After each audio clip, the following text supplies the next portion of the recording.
He's a rap legend with millions of fans worldwide. He's one of the most influential artists in music history. He's won 15 Grammys and has sold over 220 million records worldwide. His name is Eminem, and if you even think about crossing him, you can kiss your rap career goodbye. Eminem is a true master at using language to paint pictures and make people feel a whole range of emotions. He can bend words and phrases in ways that make them fit his rhymes perfectly. He'll twist words, use homonyms, or even create new ones to get his point across, almost as if he's got a dictionary in his brain and he's flipping through the pages at lightning speed. When it comes to rhyme scheme, Eminem's in his own league. He doesn't just stick to simple AABB patterns. He'll weave intricate multi-syllable rhymes throughout his verses. He'll switch up his flow mid-verse. He'll craft intricate, thought-provoking images that make his fans stop and think. His deep understanding of language and his ability to manipulate it to tell stories and express emotions have made him one of the greatest rappers of all time. And he's used these very same skills to destroy rappers who would even think about going up against him. A few rappers found this out the hard way, but no one was more publicly humiliated than Ja Rule. The beef between M and Ja started in 2003 when Ja took offense to a comment 50 Cent made about his music. The beef between those two went way back before 50 had ever signed with Eminem. As tensions grew, Eminem was pulled into the mix when Ja took a shot at his daughter on the song Loose Change. Shut up, Em, you claim your mother's a crackhead and Kim is a known slut, so what's Ellie gonna be when she grows up? Once Eminem got involved, things went to a whole new level.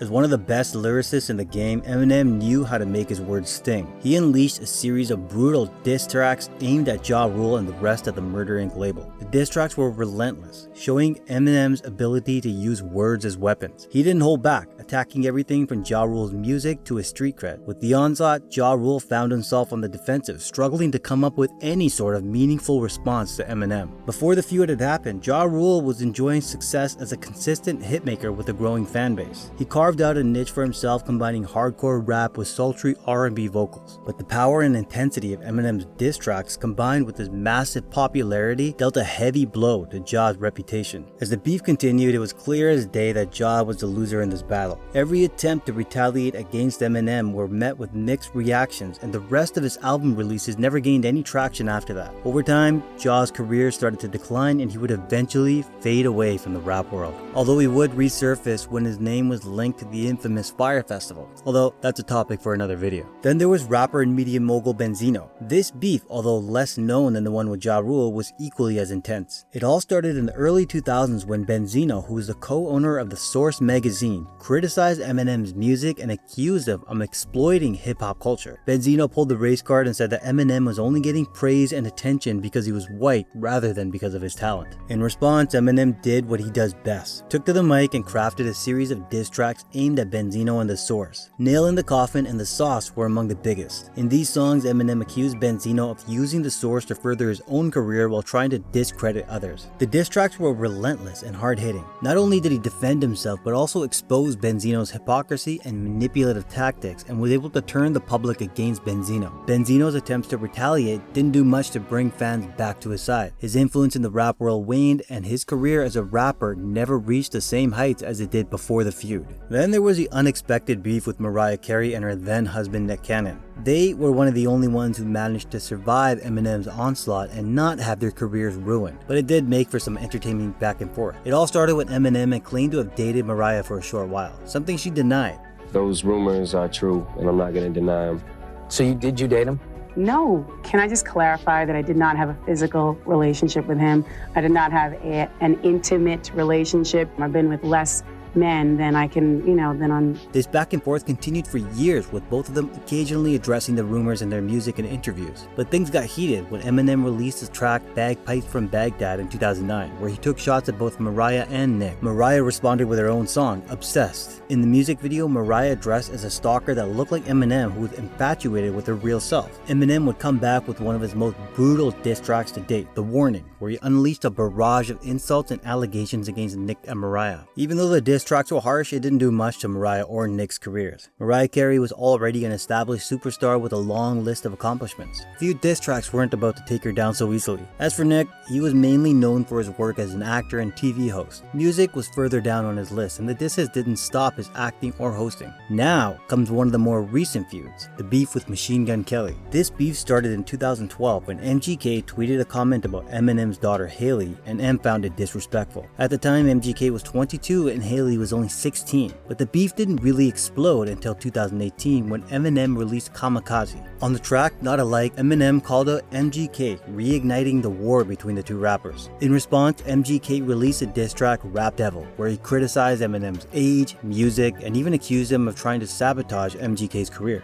The diss was one of the better responses that a rapper was able to shoot back at with Eminem. It caught the attention of the rap world and put the spotlight on MGK in a major way. Now I'm in this weird thing because I'm like, I gotta answer this motherfucker.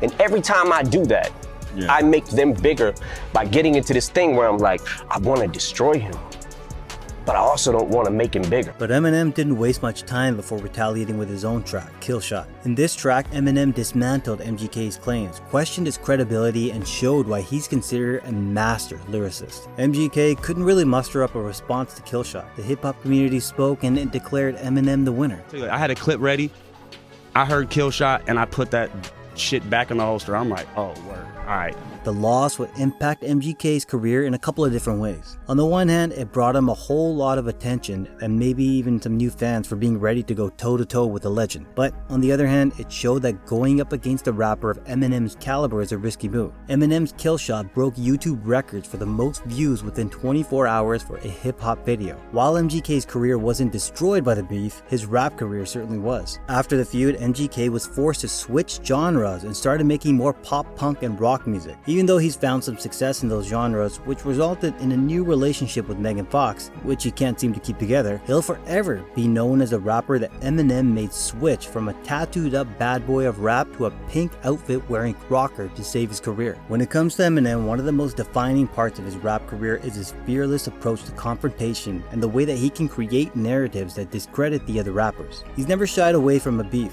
be it in the studio or in person, and his willingness to engage only solidified his reputation. His skill in crafting these narratives is unequaled. He has a unique ability to pinpoint his opponent's weaknesses and not only exploit them in his lyrics, but also make himself look good in the process. For example, in his beef with Ja Rule, Eminem painted Ja as a hypocrite that lacked credibility, while at the same time reinforcing his own position as a loyal friend to 50 Cent and Dr. Dre and a talented lyricist. In his feud with Benzino, Eminem created a narrative that exposed Benzino's manipulative tactics, while also defending his own place in the rap world. When a rapper decides to start a beef with Eminem, they're taking the chance of being overshadowed by his talent and success alone. His reputation as a rapper makes it tough for other rappers to get the upper hand in a battle, and as a result, the only thing they'd end up being known for is being just another name in a long list of rap careers killed by Eminem.